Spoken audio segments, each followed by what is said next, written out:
At Arizona State University, we're bringing world-class education from our globally acclaimed faculty to you. Ranked #1 in innovation for 10 consecutive years and #2 among public universities for employability. ASU isn't just ahead of the curve, it's creating new paths to success. Earn your degree from the nation's most innovative university. Online, that's a degree better. Explore more than 300 undergraduate, graduate, and certificate programs at asuonline.asu.edu.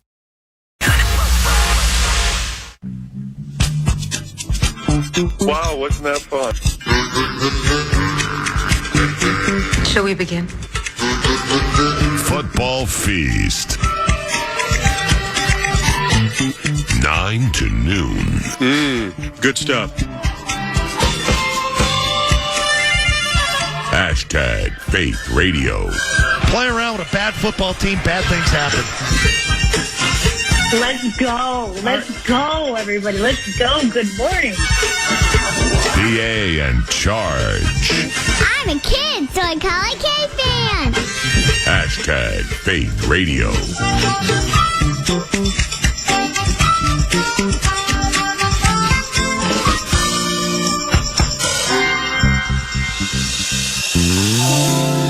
Holy Toledo! Oh, good.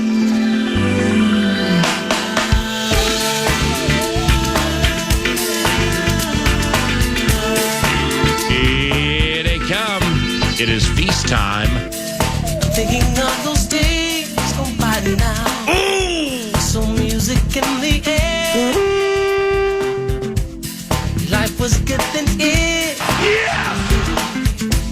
We danced without a shame. I mean, pick your poison with that defense. Good morning. Welcome, ladies and gentlemen, and welcome to the Friday Football Feast at FM 100.3 KFAN. Your audio leader for Wintersville, sounding elite in FM. You like that? Now, 9 to noon, and the Friday Football Feast with yours truly, Paul Allen, and Paul Charchi, and the co-host, Eric Nordquist, produces. Good morning. We have hooked us some immortality today, boys, for the Friday Football Feast. But first, congratulations to Minnesota Vikings coach Kevin O'Connell, the 2024 National Football League Coach of the Year. And the 2024 AP Coach of the Year is... My third-round draft choice in 2008, Kevin O'Connell, Minnesota Vikings. That is special to receive this award from my first coach, the greatest coach of all time in the National Football League, Bill Belichick. So thank you, Coach. First and foremost, I want to thank God. I want to thank my family. It all starts with my beautiful wife, Leah. You are my rock. You are everything to me, and you fuel everything that I'm able to do in this profession. Our wonderful family, our 4 kids, Caden, Quinn, Colton, and Callie, they couldn't be here tonight, but they're definitely watching in Minnesota. This is a organizational award. When I think about what this organization is for me and what it has been for me, it all starts with our people, and it starts with our owners, Mark and Ziggy Wolf. What you guys have provided me, the opportunity to be the head coach of your organization, is one of the most special things, and I don't take it for granted one day. Our players and coaches, this was a special year. We got a lot of you guys in here tonight, and it's been awesome seeing you guys. And this season was one I'll always remember, a special football team.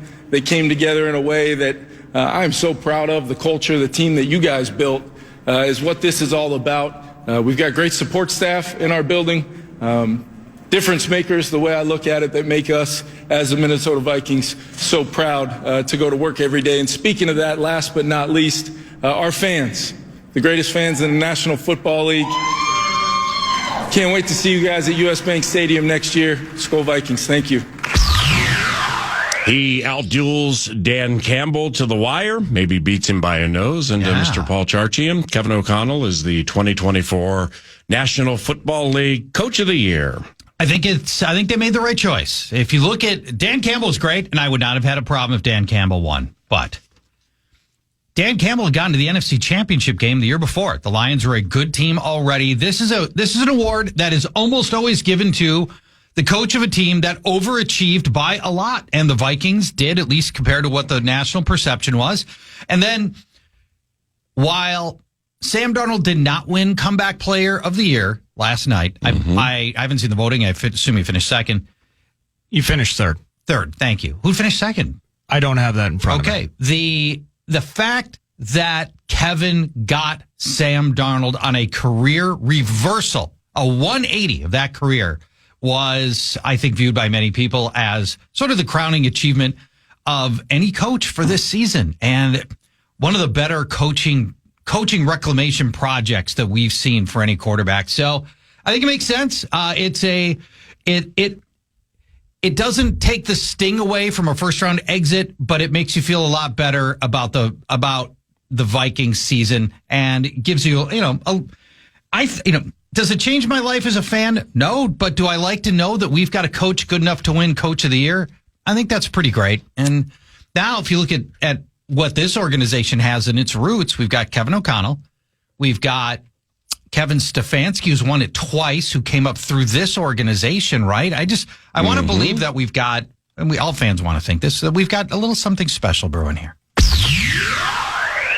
Immortality joining 9 to noon today, including Jared Allen. HOF. He'll call the radio show around 9:30 when his former teammate Chad Greenway will be with us in studio. And one of the, we may be on short time here, but one that I definitely want to get in with Jared, HOF 69 calf roper, though. Is it possible he would not be Canton bound were he not traded to the Minnesota Vikings? Yeah. Curious to see what he says there. Looking forward to hitting on that with him. And Uncle Bernie is stopping by at 11:03. The vast Kukar Covenant has an opportunity to go crazy. Bernie Kukar is one of the most well-respected referees in National Football League history. 22 years as an official. He worked a couple of Super Bowls as the referee. He's in studio at 11 o'clock to share stories and analyze the state of officiating in the National Football League. And nationally, this has been the top topic up to Super Bowl 59. Ron Torbert's crew and how they're going to call this game. It's turned into the huge talker. It's the A topic. The Chiefs during the regular season in the Mahomes era have had slightly more penalties than their opponents. Okay. Slightly more. Yeah. In the 10 playoff games Patrick Mahomes has played, they have never had more penalties than their opponent. 0 for 10. I think it's 0 for 11. Let's take it a step farther. Yeah. You might be right. Since the 2021 playoffs, consider this. The Chiefs versus their playoff opponents. There have been 41 penalties called against Kansas City. 72 for the adversaries. What? 41 to 72. When it comes to penalty yards since 2021, 340 penalty yards to 580 for the opponents. And what I saw was 11 times the opponent has been called for more penalties than Kansas City since 2021. Yeah. So it does beg the human nature related question, the Charchy. Will Torbert et al. Let them slug it out in a Super Bowl with the fewest penalties potentially ever called? Will the modus operandi be to look the other way unless it's super obvious? NFL referees will overcompensate for the widespread belief that they're in it for the Chiefs.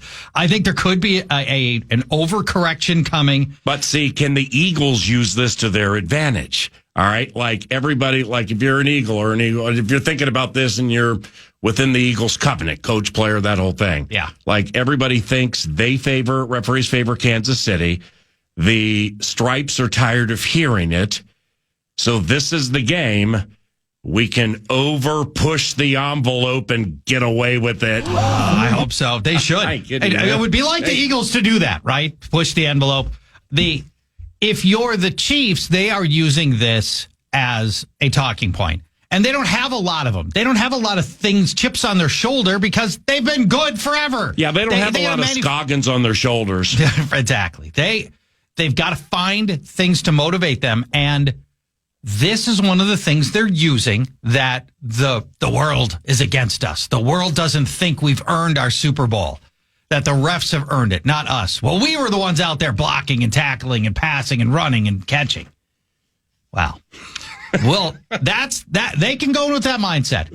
That won't save them from 9 penalties for 92 yards. I can't find a penalties prop for like combined. I started looking on Wednesday. Not that I'm going to bet it. There's nowhere to bet it, but I started looking for it Wednesday. Like total penalties, obviously, between the two teams in the game. Yeah.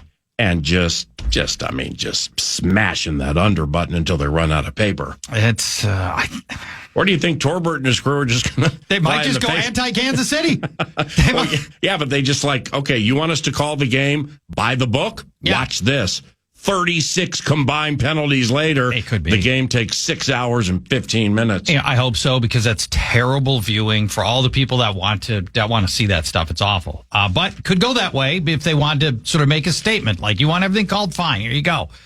Let's see. If you're the Eagles, you know that they are prepping up these refs on Juwan Taylor. Because Juwan Taylor is the right tackle who is always halfway back in his stance, and he's like half a yard off the line. And he's been flagged for that new rule a couple of times. Not enough in the minds of many. They'll be watching that. The Eagles will have it's a Ron Torbert thing, right? Production. Right, yes. They'll have Ron on. And during playoff games and assumedly the Super Bowl, there is an official, or I believe a referee, who is on each sideline by the coach. So you got Ron Torbert running the game. But I've seen during the postseason some identifiable, like Clay Martin might have been one. Yeah. Some identifiable guys that you can tell the stripes are underneath a black National Football League like sweat coat, like a sweat coat or something, a zip up coat. And they're right there just in case there are quick twitch questions they have. Yeah. And well, okay, great. It's a Super Bowl. I guess you over referee, and if something were to happen to Ron on the field, then you got somebody who can just walk right into that spot, right? Bernie Kukar. Yeah. Bernie, our 1103 guest in the 651 Carpets Plus Studios. That'd be great. Now, last time we saw Ron, was it? I think it was Ron or Bernie. Ron. Now we saw Bernie. We saw Bernie at the State Fair. Best ever. That was great. 22-year National Football League referee. He was the referee for the Belichick big upset against the greatest show on turf. Walking right in front of us, like you're not some rube from Andover, just like looking for the best corn dog. You're Bernie Kukar. You got to come on the microphone. So we throw him on the microphone. He talked about the time that somebody tried to buy him off. He had. Do you remember this conversation? Vaguely. He went to dinner with a friend, and friend brought a friend who he didn't know. Tim Donahue. That guy was working Bernie. Yeah, that was working Bernie. So we'll find out. That was a good story. I might ask him to tell that story again, because we all wonder how much refs get. How often propositioned? Propositioned to throw games or give insight onto games or something like that. Right. So, and a Major League Baseball umpire is under fire right now because he was there was a betting account, an offshore betting account that either he owned or he was a member or he was part of. And his friend was also part of it too, his friend was part of it, like he was part of it. They know not to do that. I mean, it's not that hard to piece that stuff together. By the way, just don't do it. You've got an awesome gig. Just don't do it, but people do. By the way, ladies and gentlemen, you are listening to the Friday Football PA and Charch Feast with PA and Charch, Nordo by our side. Everything is courtesy of TimberTech and TimberTech.com. That's the What's on Deck, which includes former Vikings linebacker Chad Greenway joining us around the corner. About 20 minutes from now, newly announced HOF. Jared Allen calls 9 to noon. And we're going to get into the analysis of the Super Bowl with predictions and plops and things like that around 10 o'clock. Thank you very much for listening to FM 100.3 KFAN. Time to give away some moolah. Yeah, the fan wants to give you a chance to put $1,000 in your hand with the National Cash Contest. Go to KFAN.com, enter the keyword bonus, and you might win $1,000. The keyword is bonus at KFAN.com. Man.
Greenway.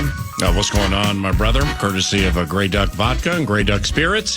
One of the better defensive players in the history of Minnesota Vikings football joins us in the 651 Carpets Plus studio each and every Friday this time of the year. And here he is, speaking of one of the best defensive players in the history of Vikings football. Jared Allen is calling us about 10 minutes from now. Let's go. From New Orleans to chat about him after, in his fifth try, becoming HOF. And good morning. And good morning. Yeah, I got the saw it come across last night after coaching some girls basketball. I saw that Jared got in, and it's just a weird feeling as a teammate to see that happen. You know, obviously I know he's been fighting for it and going after his last 5. And I think in my opinion, I'm like, hey, like he should have been in a couple of years ago. I mean, 12th all time in sacks. I mean, disruptive. Yeah. I think from an entertainment value standpoint, like what he brought to the team and the NFL was almost unmatched with his energy. I mean, look at our fan base and how we embraced him when he came up here from KC in 2008. And I when you talk about somebody who he's hard to define of what he brought to a team. I would say if you always look for that, how do you define grit or that person that has that factor? Yeah. That was Jared. He's hard to beat. He's gonna be relentless. His approach is relentless. He has fun. He's gonna talk smack. He's gonna he's gonna fight you. And he's just a guy on the football field that was obviously excellent, but he made everybody else better and he raised everybody's level of play. And I think that's where you look at HOF. That's what you get. And obviously the stats have to come with it. You've talked a lot about what makes a great teammate. It's all the stuff you're just talking about. These are the things that you always wanted, right? He was one of those guys, Jared Allen, that if you could like pick the kind of person you want on your team, it's all the stuff that he brought, right? Yeah, I mean, and fun. And like fun, right? Every day was an adventure with Jared. Like you just never knew it was going to come out of his mouth. And I think, he said this in a quote. I don't know if it was last night, but at some point in the last week. About his time in Minnesota, about how he matured here. I mean, because he was around a group of guys that were married, that were kind of put together. He came from KC as a little bit of a hot mess. Yeah, for sure. And I'm saying that as kindly as possible. But the dude came in and he's like, not only is he going to keep his level of play there, but he's also going to settle down and become like a great community member, a great teammate, and great for the organization. And so he kind of matured in Minnesota and became this HOF player here. I mean, this really became that player. And I'm assuming he's going to go in as a Viking. I assume he is too. I don't think he's going to go in wearing Carolina teal. Yeah, well, when the Vikings go Ring of Honor, right? The Vikings go Ring of Honor a couple years ago, probably now. I'm like, that's a smart play because now he's in our Ring of Honor. He's got to go, 6 years here. He's going to go in a Viking when he does go in. Obviously we knew eventually he would go in. Now he's going in. So. I mean, I believe this was his last year of normal eligibility, and then he would have had to go into the senior circuit. I thought he had 10 more years. I thought it was 20. No, I could be wrong. I don't know those rules. I don't know. I'm not sure either. But he was on year 5, right, of eligibility. Yeah, he was. Yep. And I could very well be wrong, but I thought you had 5 years to get in. There are rules that I don't know. Yes, it's something. But the point is just grateful he got in. I think in that position, it's a lot of it's stat based, obviously. So the fact that you're 12th all time and you're the only one in that world that's not in, other than Suggs, who will be in. Suggs will be in. Yeah, for sure. It's like he's going. The hardest one is like the Hutch got in as a guard because like how do you equate it? Like there's no stat, there's no number. My buddy from college, Marshall Yanda's on the bill on the ticket. He'll go in eventually, but he's a guard, so he's gonna have to wait his turn and take some time. Yeah, it takes a while. And so that'll be pretty cool when that happens too. You said you never knew what was going to come out of Jared Allen's mouth. Yeah. This could be an induction speech worth watching. Yes. Right? I mean, he might say anything. He will, but, Jared's also an emotional guy. Like, I think he'll be emotional. You think he's going to blubber? I think I'm not saying he'll blubber. Ask him. But we can ask him that. But he's an emotional guy. And I think he's one of those, I think for him, knowing his background and how he grew up to how he got here and that path and the ups and downs and that's special to be it just means more for a guy like that who's gone through the ups and downs and the downturns and the upturns and so fun to see. I've just looked up the Vegas line on will Jared Allen blubber during his induction speech. What is it? Yes, minus 190. Okay. So yeah. Well, the money on it. Jared, HOF is joining us earlier than anticipated, which is an absolute treat, and we're talking about this guy. Here it is, two receivers left and right. McCown takes the snap. He steps up. Jared Allen got him, and there it is. Jared Allen has done it. 22 sacks, a new Minnesota Vikings record. Now he has to run down Michael Strahan. His next sack means he will have more sacks in a season than anybody in the history of the National Football League. Jared Allen, well done. And joining us now from New Orleans, indeed, is HOF. Jared Allen with yours truly, Paul Allen, Paul Charchi, and his former teammate Chad Greenway is with us. And Jared, we know you're on short time, so let's make this 5 minutes count. You made it, my man. You get to keep the yellow jacket forever. Jared Allen, HOF. That's amazing, man. Congratulations. Oh, thank you very much. Yeah, it's I don't know if the totality of it's sunk in yet, but it's definitely a cool thing, especially when you start getting text messages from old teammates and other guys in the hall, and and they refer to it as welcome to the forever team. So that kind of stuff has been pretty cool.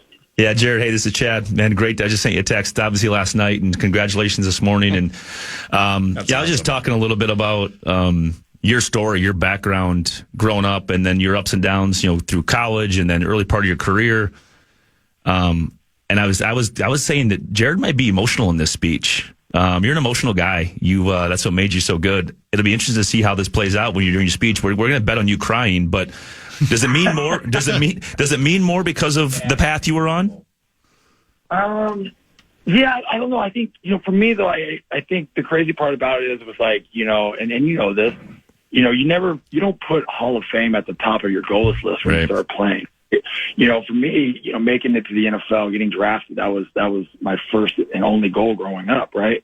And then to accomplish that, I had to reset goals, and so I had to go through kind of, everything. And then, like you said, navigating the life of having, success at a young age, and getting in a little trouble and screwing that up, and having to really, refocus yourself, not just as a ball player, but just as a human being, and want to be a productive part of society and that kind of stuff, and really deciding, what do you want to be? And it was great, right? And so you start resetting goals to do that, and you start, for me, it was always about the respect of my peers and respect of others, and I always kept a list of all the guys that were ahead of me on the back row and stuff I saw that. I constantly wanted to chase greatness, and to try to win Super Bowls and stuff like that. So, this is a byproduct of all that hard work and effort that went into just trying to be the best player I could be, to be the best teammate I could be, to be the guy that wasn't going to be the guy that why we lost, right? I never wanted to be that guy who people say, oh, he got a big contract, he wasn't deserving, or all that nonsense. So I don't know. Yeah, I don't think the emotion that has hit me yet, because this was never the ultimate goal. It's the ultimate recognition of a job well done. But like I think I was texting with you and some of the teammates. It's really, I don't view this as an individual award by any means. I had a lot of great teammates. I had a lot of great coaches. I had a lot of great support along the way from family and friends and different people throughout my life. That that'll probably be the emotional side when I get to actually say thank you. In person and stuff like that, whether it's through a speech in Canton or we get to see each other face to face. So, the honor of the Hall hasn't made me that emotional, but again, I'm sure that all changes once you get into those hallowed halls and you see the history and you're speaking with people and you got all your friends and family in person. Jared Allen, HOF. HOF. Last one from me here, 69. When we saw you in 2007, Vikings at Arrowhead, it was your first game off a 2-game suspension. Did the trade to Minnesota in 2008 turn around a lot of things for you? Like, is there a chance you would not have been in Canton had you not been traded? I don't know. That's for God to know. I know this. And I firmly believe this. God gives you what you need, not what you want necessarily, right? I can sit here and wonder why it took, why I was the first ballot finalist and why it took, my 5th time being on the finals list to get in. But, patience is a virtue. And then I think you're always trying to learn something. And so, I don't know about that. All I do know is me getting traded to Minnesota was the best thing, not only for my career, but for my personal life. I got to meet, so many great human beings, Chad being one of them, Ben being one, Kevin, Pat, the list goes on and on, Sugarman, just everybody from, Rick and Rob and the front office, Brad Childress, it was, and, have a great partner relationship with Tom Lamphere, and so many people throughout the entire organization, not just the locker room. And for me, it was a stepping stone. I went from being a young guy, hair on fire in Kansas City, just football into a locker room where guys were ultra competitive amongst themselves. Not that we weren't in Kansas City, but it was a new level in Minnesota, from a defensive standpoint. And then guys that were at different aspects in their life, Chad married with kids, Ben married with kids, Hutch married with kids. And so you really start to, be able to mature not only as a football player and athlete, but as a man. And, again, Minnesota was everything I needed, everything I wanted, and that's why I still hold a very special place in my heart today. Well, you definitely made everybody around you better, and that's the sign of a great teammate and great person. So thank you for all that, and then and also thank you for all those tackles when you went under blocks and around blocks trying to get sacks. I do appreciate those. And then just last one, real quick. Don't tell Ben that. Ben's so pissed at me. Hey, that's Ben's problem. Last thing for me is how creeped out were you at Hutch's mustache just when he knocked on the door? Yeah, well, that's the thing. Come on, dude. And looked at the reel or whatever they released on social media, and I'm just like, he seems butthurt or whatever. Dude, what people don't know about that is my publicist comes into town. She's never been to my house in Nashville. I'm like, all right, so my antennas are up, right? I already know from 4 years of not getting in that you expect either a knock or a call on a certain day. But we were 2 hours away. I had our daughters had volleyball, so we're trying to get the kids fed. We're trying to get out the door. I was literally just painting the chicken coop out back. I came in because I had to do the Jim Rum show. Then Amy was like, we got to get girls fed. We got to get out the door. And then the dogs start barking, so I poke my head around the corner like they never actually knocked, and I see a cameraman with Hutch and his mustache. And I'm like, I guess this is the knock. Huh? Thankfully, you didn't have a gun in your hand. Not really. No, it was in my vest. Exactly. I figured. I literally had to zip my vest up because I was like, yeah, okay.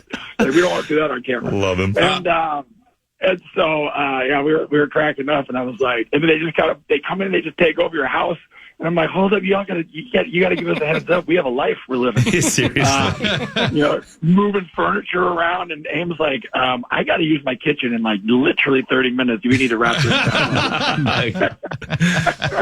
down. Jared, thank you very much for the time. We know you're on short time with a lot of obligations down New Orleans way.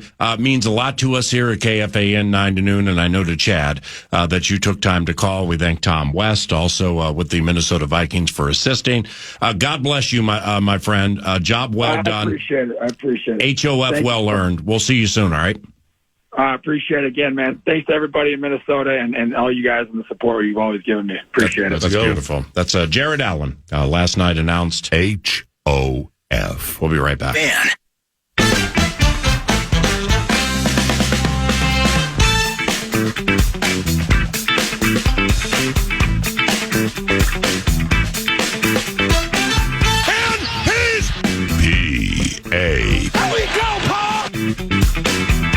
There's something wrong with you. Number 52, courtesy of Grey Duck Vodka and Grey Duck Spirits. Is there a part of you that is sad that you never played in a Super Bowl? Does that eat at you at all, like this time of the year? I would say yes. Really? I mean, it's one of those things that you just want to be able to enjoy that experience and go through it once. You see, obviously my whole life you get to watch people playing the Super Bowl, and then you make it and you're so close to actually be in the NFL and then to be in the NFC Championship game and be a play away. Just throw it away and kick the field goal, Ryan Longwell. But but you I don't know if it's like depressed, but it's more like just like that would have been a crazy life experience that like very, very, very few people get to have. And then, what would that have been like for my family and for my kids at that point, whatever ages they would have been at that point, we make it.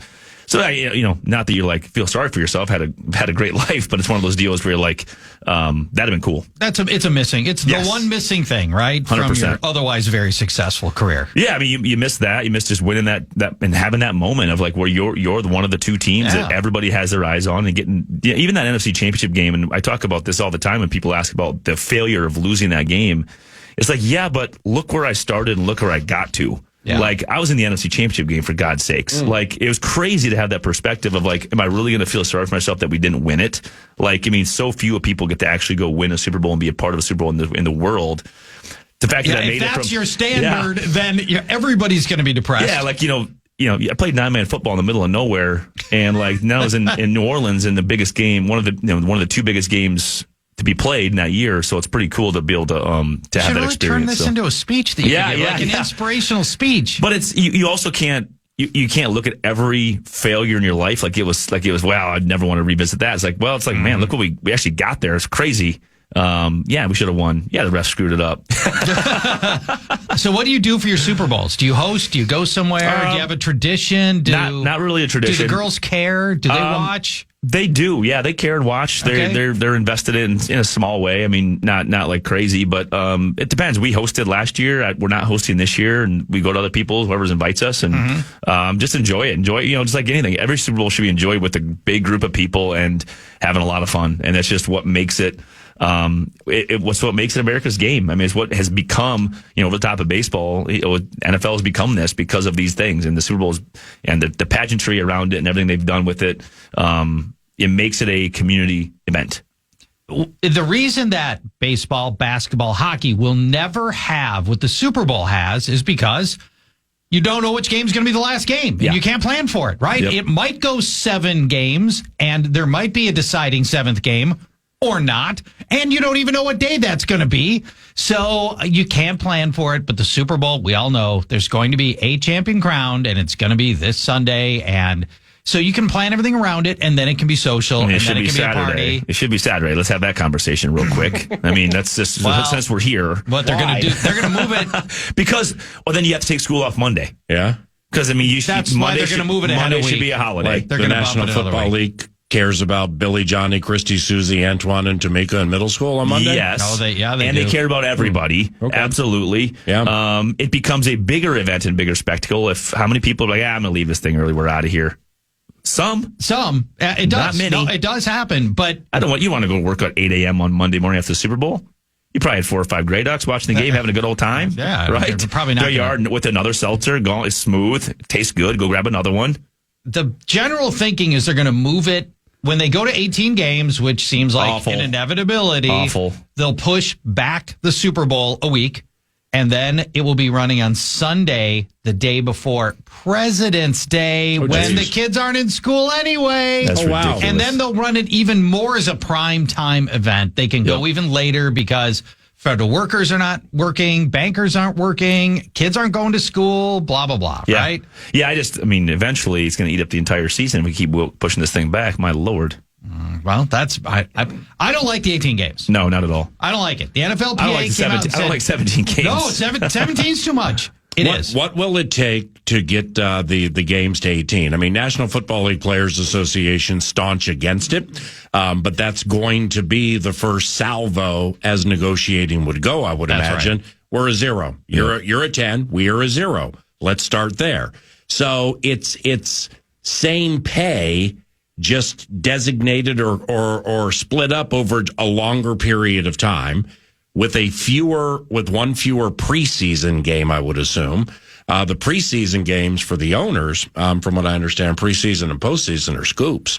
It's like, you cut things up with road teams in a different way in the regular season, but pre and postseason, that's where some cash is recouped and stuff like that. So I just wonder how the NFLPA will get from, no, we don't dig this a lick, to, yeah, cool, we'll do it. Yeah, I think there's some bargaining chip that they're obviously going to be looking for to try to get there. Because right now they're being very, no way, no chance. We're not going to have it. There's something, right? Hopefully it's lifetime benefits for players. I'll take that one. Retroactive. I'm post 5 years. So after 5 years, you lose your benefits, you move out, and it's like, okay, I'll take that one back. But there's some bargaining chip that the union is going to be looking for to try to get it, because the NFL is pushing hard and they typically get what they want. So it's like, what will we get in return for either former or current or both players? Here's the thing.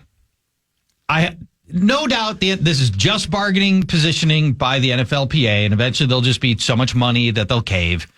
But the product gets worse as the season goes on. If I were to go to the week 17 box scores and go through all the backup quarterbacks that were playing and all the players who were hurt, right? It's not the same as tacking on an extra 5% on the end of a basketball season. But it's just not. But where they win, and they always win the NFL, is because they were able to put this thing together in the NFC North, where the Vikings go to Detroit and have probably the biggest regular season game, right, to be your last game, right.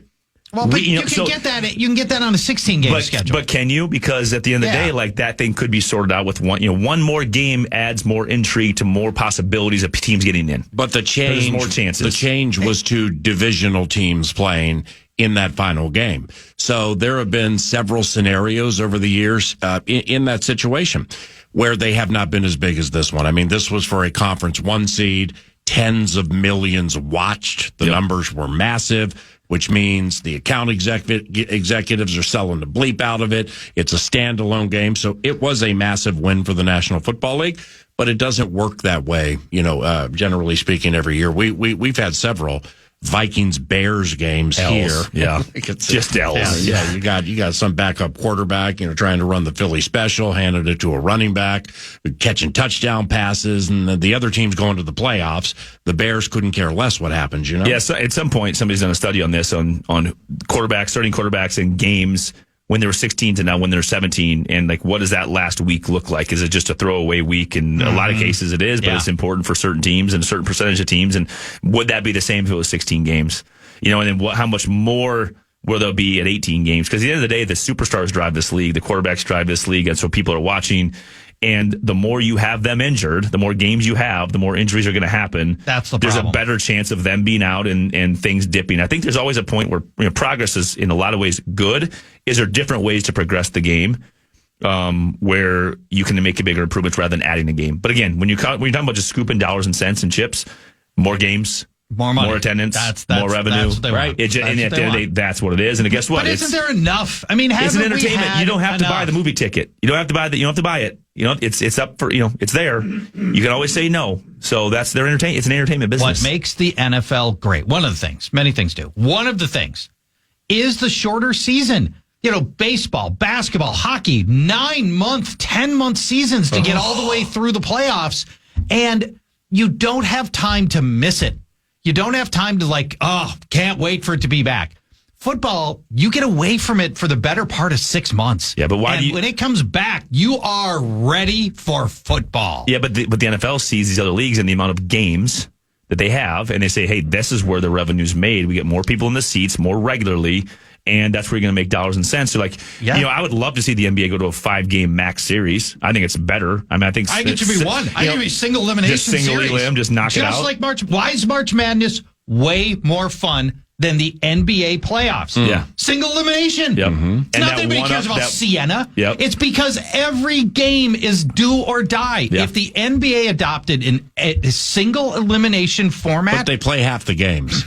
They play half the amount of games. The NBA is going 82 games. What difference does that make? Well, because you have more to establish during the course of the season, and then you get into the postseason. And I'm not that's how it's always been, so that's how it has to be. I'm not that guy. But, the comparison to college basketball is the seasons are shorter. The whole thing's different. But for now, because now college basketball is what? Well, it's a business. So absolutely. So at what point is that going to now start to change? Because all of a sudden you're going to be playing 40 games, 50 games, because all of a sudden you get people in the arena to be able to pay for kids. Right. There's a chance that's because, again, the more things change, the more things stay the same. That may be a changing spot where it's all of a sudden we need more games. We need more revenue. How do we find a way to make more? Here's what I know. The NFL draft will draw more people than Game 7 of the NBA Finals. That's wild. Right? The draft will. It's not even we're just picking players, right? That's it. Why wouldn't, if we had, and March Madness kills the NBA playoffs, they should go to single elimination because everybody would watch every game because you know what's on the line. It's, If you lose, you're done. Then Season over. You need to host the game in US Bank Stadium then, so you can get 70,000 people to go buy a ticket. And they would. And then They probably would. That's the only way you scoop the chips back. Because at 50, what does Target Center hold? 18-ish? Probably 17, 18? Mm-hmm. Yeah. It takes 4 or 5 games to get that same amount. 3.5 games to get that same amount of people in there in attendance wise. And they could do neutral sites just like March Madness does, just like the Super Bowl does, right? You could do neutral sites. Let me tell you something. Travel. That's never going to happen. So no, it won't, because all the owners do is they go, 7-game series. That means I can put fans in my stadium 3 or 4 more games, and I make in a playoff game. They might make, I don't know, $5 million and plus $5 million on every one of those. But isn't it more than I make? Picture, isn't it I make, I pay, you come watch good players? I mean, it's obviously not that with every team, but I mean, owners get to make that money so they can pay the exorbitant cost of the players. Well, I understand that, but everything's relative, and if everybody is making more or less, the players make more or less. And the big part of what I'm trying to say is they'll make way more money on single elimination. You will lose the opportunity to host 3 games in which maybe you make $3, $4, $5 million plus net revenue in each one of those games. But the broadcast rights would go berserk because now you've got viewing that every casual basketball fan and up is going to watch because it's single elimination, just like March Madness. Now, I apologize for not knowing where this originated. I guess after Kevin O'Connell won coach of the year last night. There are interviews that are done after, and this is Alec Lewis, athletic.com, weekly guest 9 to noon.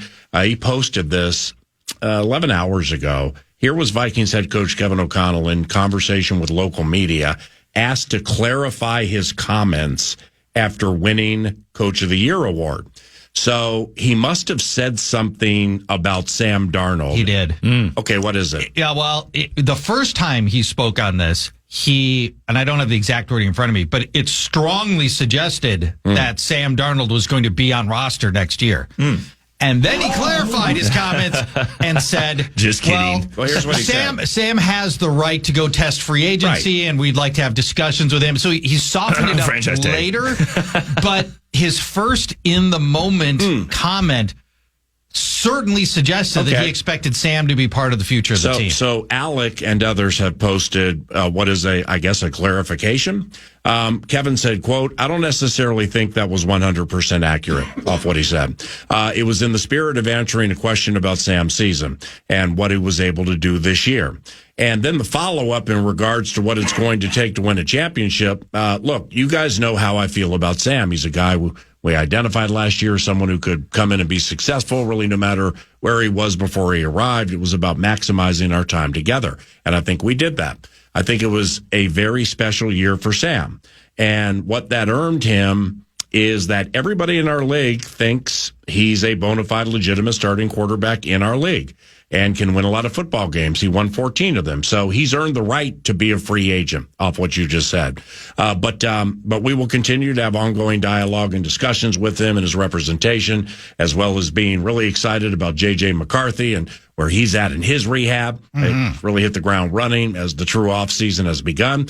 We feel very fortunate, and even considering Daniel Jones was in that quarterback room, as well as Brett Rippon and Nick Mullins.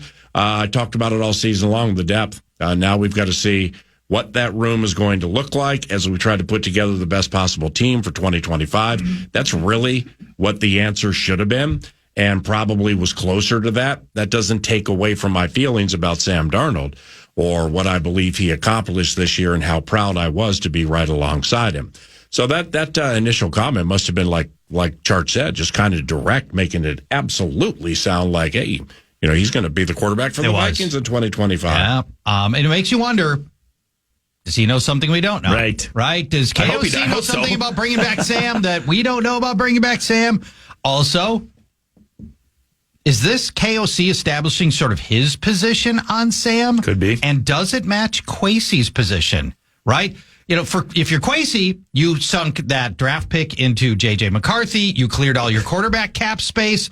Do you want to add all the extra cap money that it would cost to bring back Sam? That might not be part of the plan. What if there's a schism now? That's what I'm saying. Oh, That's interesting. what I'm saying. All comes back to the schism. There might be a schism here. He just got his opinion out there just in front of everybody to say, hey, well, I wanted him, so look at this.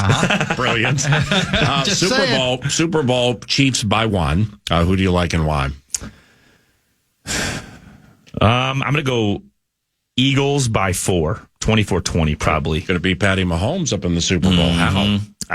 Defensive front. 24-20. Defensive front, I think is what's going to be. Is going to come down to that front rush and cover working together. The last time the Chiefs lost the Super Bowl was because of that reason. Yep. And I think that the front for the Eagles have enough firepower. Having said that, now the Chiefs will probably win by 21 and it'll be a blowout. But that's just what I have seen from that Eagles defense and how they've been able to control things. I think it's going to be the last time we see the tush push legally played in the NFL.